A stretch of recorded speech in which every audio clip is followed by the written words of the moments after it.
నారాయణ ఆది నారాయణ. ఓం నారాయణ ఆది నారాయణ ఛానల్ను ఆదరిస్తున్న గురు బంధువులకు స్వాగతం, సుస్వాగతం. ఓం నారాయణ ఆది నారాయణ. ఓం శ్రీ భగవాన్ వెంకయ్య స్వామినే నమః. ఆశ్రిత జనరక్షకుడు, దేనజన బాంధవుడు శ్రీ భగవాన్ వెంకయ్య స్వామి వారి పాద పద్మములకు నా ప్రణామములు. సమస్త సగుణ రూప నిర్గుణ రూప గురుదేవుల పాద పద్మములకు నా నమస్సుమాంజలి.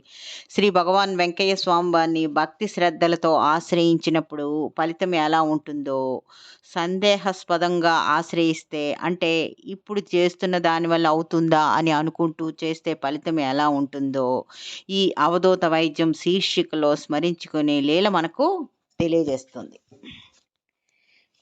ఈ భక్తుని పేరు గోగుల మోహన్ రావు గారు, పొదలకూరులో ఉంటారు. వారి అనుభవం ఇలా ఉంది. వీరికి 2 మగపిల్లలు. పెద్ద అబ్బాయికి 10 సంవత్సరాల వయసు ఉంటుంది. 10 సంవత్సరాల వయసు ఉన్నప్పుడు ఆ అబ్బాయికి ఒక విచిత్రమైన జబ్బు వచ్చింది. 10 సంవత్సరాల వయసులో ఆ అబ్బాయికి ఉన్నట్టుండి కళ్ళు నొప్పులని ఏడుస్తూ ఉండేవాడు. ఎంతోమంది డాక్టర్లకి చూపించారు, అన్ని రకాల పరీక్షలు చేశారు, ఏ జబ్బు లేదని చెప్పారు. నెల్లూరులో ఉన్న డాక్టర్లు అందరి దగ్గరికి చూపించారు, లాభం లేదని ఇంకా స్వామివారి దగ్గరకు కూడా వచ్చారు. చిత్రంగా ఏడుపు ఆగిపోయింది. నెల్లూరులో ఉన్న డాక్టర్లు అందరికీ చూపించారు, అందరూ అదే చెప్పారు, ఏ జబ్బు లేదని. ఇంకా స్వామివారి దగ్గరికి వచ్చారు. చిత్రంగా అక్కడికి గొలగమూడి వచ్చిన వెంటనే ఆ అబ్బాయికి ఏడుపు ఆగిపోయింది. 2 రోజులు గొలగమూడిలోనే ఉన్నారు. ఇంటికి వెళ్ళారు. మళ్ళీ మొదటికి వచ్చింది జబ్బు. మళ్ళీ ఏడుపు మొదలుపెట్టాడు ఆ అబ్బాయి. ఇంకా ఏం చేయాలో వారికి తోచలేదు. ఇంకా చెన్నై వెళ్ళారు. అక్కడ ఇంకా చెన్నై తీసుకువెళ్ళి మొత్తం అన్ని టెస్టులు చేయించారనమాట. శంకర నేత్రాలయకి తీసుకెళ్ళి ఐ టెస్టింగ్ చేశారు. తర్వాత బ్రెయిన్ టెస్టింగ్ చేశారు. సైకలాజికల్ ప్రాబ్లం ఏముందని సైకాలజిస్ట్కి చూపించారు. కంటికి సంబంధించి చూపించారు, బ్రెయిన్కి చూపించారు. తర్వాత సైకాలజీ టెస్ట్ కూడా చేయించారు సైకాలజిస్ట్ దగ్గర. వాళ్ళందరూ చెప్పింది ఒకటే మాట, ఏ జబ్బు ఏమీ లేదు ఈ అబ్బాయికి. కానీ పిల్లాడు మాత్రం ఏడుపు మానటం లేదు. ఏం చేయాలో వీరికి దిక్కుతోచని పరిస్థితి. అప్పుడు వారికి తెలిసిన వాళ్ళు ఇలా అన్నారనమాట, భూత వైద్యులు నయం చేసే పని నువ్వు మామూలు డాక్టర్ దగ్గరికి తీసుకువెళ్తే ఏమవుతుంది, కాణిపాకంలో మంచి భూత వైద్యులు ఉన్నారు, అక్కడికి తీసుకువెళ్ళి అని వీరికి సలహా ఇచ్చారు. దాంతో వీరు కాణిపాకం తీసుకువెళ్ళారు. కాణిపాకం వాళ్ళు చెప్పిన చోటకి తీసుకువెళ్ళారు. అతను చెప్పాడు 30,000 ఖర్చు అవుతుందని. అప్పుడు ఇతని మోహన్ రావు గారు అన్నారు, నా దగ్గర అంత డబ్బులు లేవు అని 5,000 అడ్వాన్స్ ఇచ్చి పూజలు మొదలు పెట్టమని చెప్పారు. వారం రోజులు పూజలు మొదలుపెట్టారు. వారం రోజులు గడిచింది, కానీ కుర్రాళ్ళలో ఏ మార్పు లేదు. అంటే కర్మ ఫలితం పూర్తిగా కొంచెం కొంచెం క్షయం అవుతాయి, కానీ శ్రీ భగవాన్ వెంకయ్య స్వామి వారు కూడా గుర్తుకు రారు కదా. అప్పుడు స్వామివారు వీరికి గుర్తొచ్చారు. అప్పుడు స్వామివారికి మళ్ళీ ఇలా మొరపెట్టుకున్నారనమాట. స్వామి ఏంటి మాకు ఈ పరీక్ష అని బాధపడ్డారు.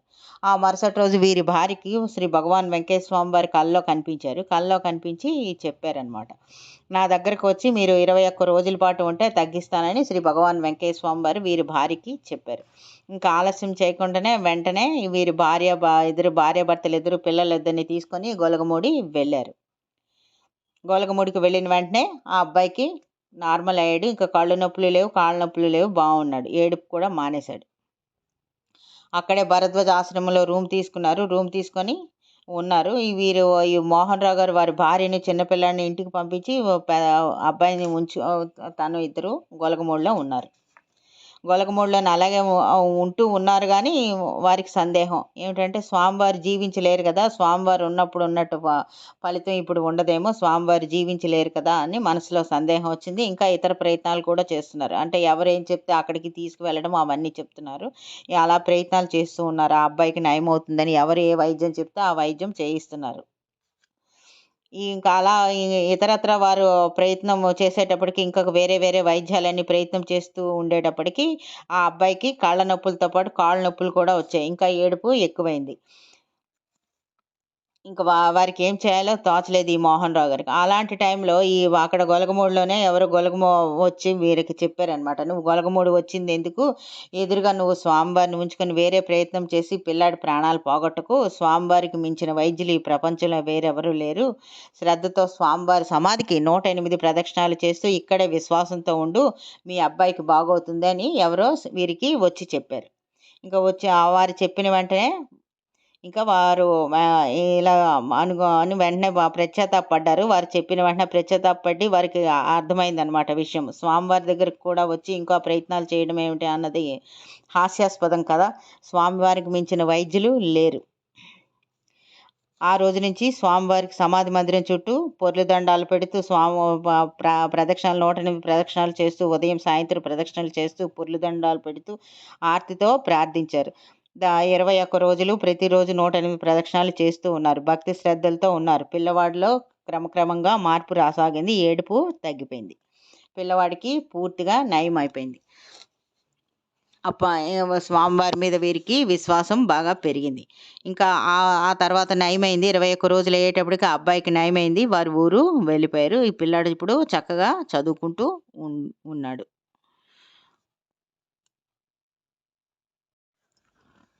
ఇంకొక లీల. ఈ భక్తురాలి పేరు నల్లగండ్ల శకుంతలమ్మ. ఈమెకి మూడో కాన్పు తర్వాత తెలియని భయము వచ్చిందనమాట. ఎవరో ఒక మానవాకారం ఆమె చుట్టూ తిరుగుతూ ఉన్నట్టుగా అనిపించేది. చనిపోయిన వాళ్ళ అమ్మలాగా ఒకసారి, ఇంకెవరో తెలియని రూపం లాగా వాళ్ళు ఆమె చుట్టూ తిరుగుతున్నట్టుగా అనిపించేది. ఆమె భయపడుతూ తండ్రితో చెప్పింది, రమణయ్య గారితో. ఆమె అప్పుడు బాలింత అవడంతో వాళ్ళ పిన్నిని తీసుకొని శ్రీ భగవాన్ వెంకయ్య స్వామి వారి దగ్గరికి గొలగమూడి తీసుకొచ్చారు. అప్పుడు స్వామివారి శకుంతలమ్మని చూసి ఈ రమణయ్యతో ఇలా అన్నారు, అయ్యా దాని సంగతి నేను నా మనుషుల్ని పంపి సరిచేస్తాను అని స్వామివారు అన్నారు.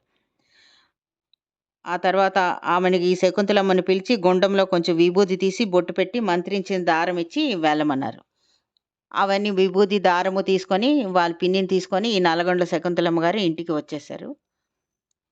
ఇంటికి వచ్చేసిన తర్వాత నిద్రపోయారు. అర్ధరాత్రి అయింది. అర్ధరాత్రి వీరికి ఒక స్వప్నం వచ్చింది. నల్లగా ఉన్న 2 మనుషులు వీరి ఇంటికి వచ్చారు. వచ్చి ఈమెను అడుగుతున్నారనమాట. అమ్మ ఇటు ఒక పిల్లి వచ్చింది, మేము దాన్ని పట్టుకొని వెళ్ళటానికి వచ్చాము అన్నారు. చెప్పారు ఈమెతో. చెప్పిన తర్వాత అంటే స్వప్నంలోనే ఆ పిల్లి కోసం వెతికితే అది ఒక పెట్టి చాటున దొరికింది వారికి. వారిద్దరూ వచ్చిన వాళ్ళిద్దరూ ముందొకరు వెనకొకరు వచ్చి ఆ పిల్లిని పట్టుకొని లాగారు. దాంతో ఆ పిల్లి 2 భాగాలైపోయింది. 2 భాగాలైపోయి ఇద్దరి చేతుల్లో సగం సగం భాగం ఆ పిల్లి శరీరం ఉందనమాట.